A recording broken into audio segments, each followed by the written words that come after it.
राधे राधे। दोस्तों, आज एकादशी है। आज की एकादशी का नाम पुत्रदा है। इसकी कथा आप मुझसे श्रवण कीजिए।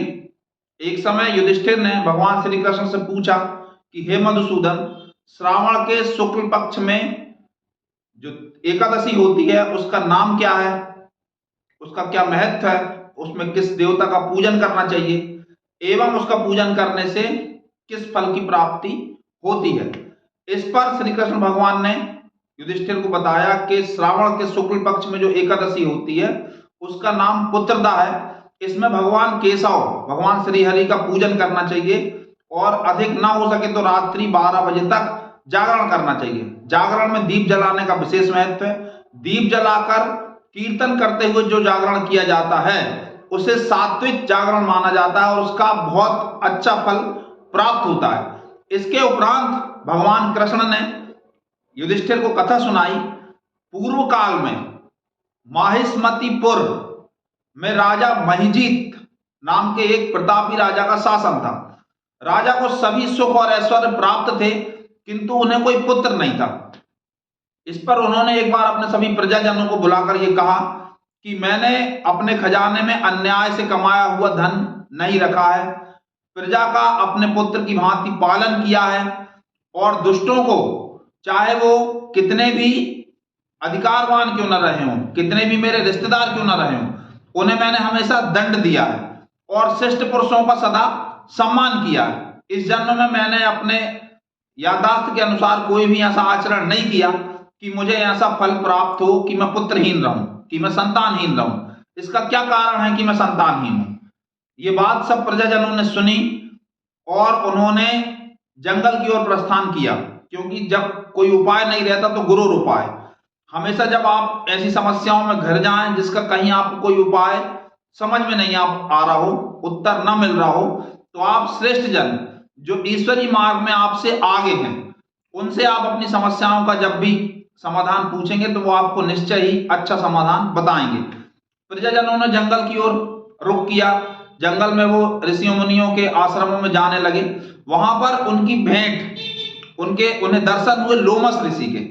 लोमस ऋषि ब्रह्मा जी के समान तेजस्वी हैं और उनका पूरा शरीर लोम से भरा हुआ है। एक एक कल्प बीतने पर उनके शरीर का एक लोम टूटकर गिर जाता है, इसी से उनका नाम लोमस हुआ है। लोमस मुनि से प्रजाजनों ने पूछा कि महर्षि राजा बहुत अच्छे हैं, बहुत धर्मनिष्ठ हैं, किंतु उन्हें कोई संतान नहीं है, क्या कारण है कि वे संतानहीन है? इस पर लोमस ऋषि 2 घड़ी के लिए मौन हो गए और मौन जब उनका टूटा तब उन्होंने बताया कि ये जो राजा है महिजीत, ये पिछले जन्म में एक लोगों का धन चूसने वाला व्यापारी था, वैश्य था। तो जेठ मास की 10वीं के दिन ये अपना सामान गांव गांव घूम करके बेचता था। जेठ मास की 10वीं के दिन ये अपना सामान बेचने के लिए गांव में गया और इसको बहुत जोर से प्यास लगी।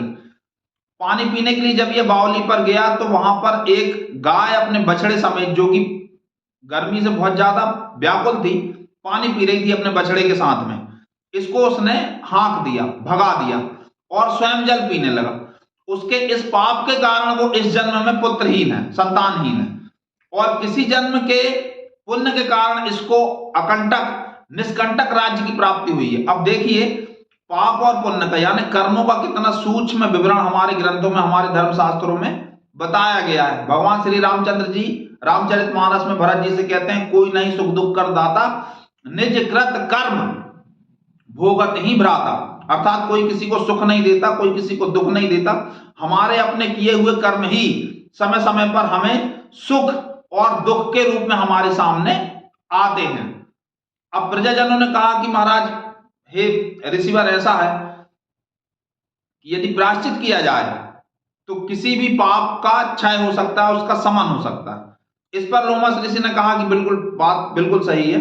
हमारे शास्त्रों में सच्चे हृदय से कोई कितने भी बड़े पाप क्यों ना हो गया हो किसी से, किंतु यदि सच्चे हृदय से कोई प्रायश्चित करता है तो उसके पाप का दंड उसको अवश्य ही समाप्त कर दिया जाता है। ऐसा लोमस ऋषि ने कहा और उन्होंने कहा कि अब शुक्ल पक्ष, श्रावण के शुक्ल पक्ष में एकादशी आने वाली है जिसका नाम पुत्रदा एकादशी है। इसका राजा अपनी प्रजा समेत अनुष्ठान यदि करते हैं, व्रत रहते हैं, रात्रि में जागरण करते हैं, तो उन्हें अवश्य ही पुत्र प्राप्त होगा।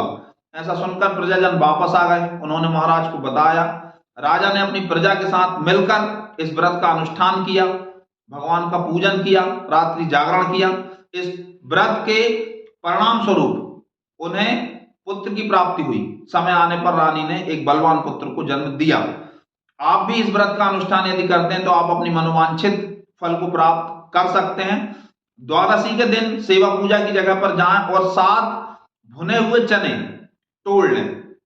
7 चनों को भून लें और उनके 2 भाग कर लें, और उसके बाद में उन चनों को अपनी सेवा पूजा की जगह पर, जहां पर बैठकर आप भगवान की पूजा करते हैं, ध्यान करते हैं, भजन करते हैं, उस जगह पर बैठकर आप एक चना के 2 भाग अपने हाथ में लेकर के पीछे की ओर फेंकते जाएं, और उस समय मन में यह संकल्प करें कि मैं अपने 7 जन्म के पापों को फेंक रहा हूं, मेरे 7 जन्म के पाप कट रहे हैं, दूर जा रहे हैं। ऐसा करते हुए उन 7 चनों को आप फेंक दें, जल का आचमन करके उस जल को पी लें। इस तरह से द्वादशी के दिन आप पारण करें। श्रद्धा पूर्वक व्रत करने पर इसका फल अवश्य ही मिलता है, और सभी व्रतों का, सभी यज्ञों का जो श्रेष्ठतम फल है वो भगवान की भक्ति है। न इस संसार में पुत्र अविनाशी है, न इस संसार में धन अविनाशी है, केवल और केवल ईश्वर की भक्ति ही अविनाशी है, जिसका नाश नहीं होता और जो अनंत जन्मों तक हमारी रक्षा करती है, हमारी सहायता करती है। हमारा वीडियो कैसा लगा कृपया कमेंट बॉक्स में बताना बिल्कुल भी ना भूलें, और हमारे चैनल को लाइक और सब्सक्राइब अवश्य करें। बहुत बहुत बहुत धन्यवाद। राधे राधे।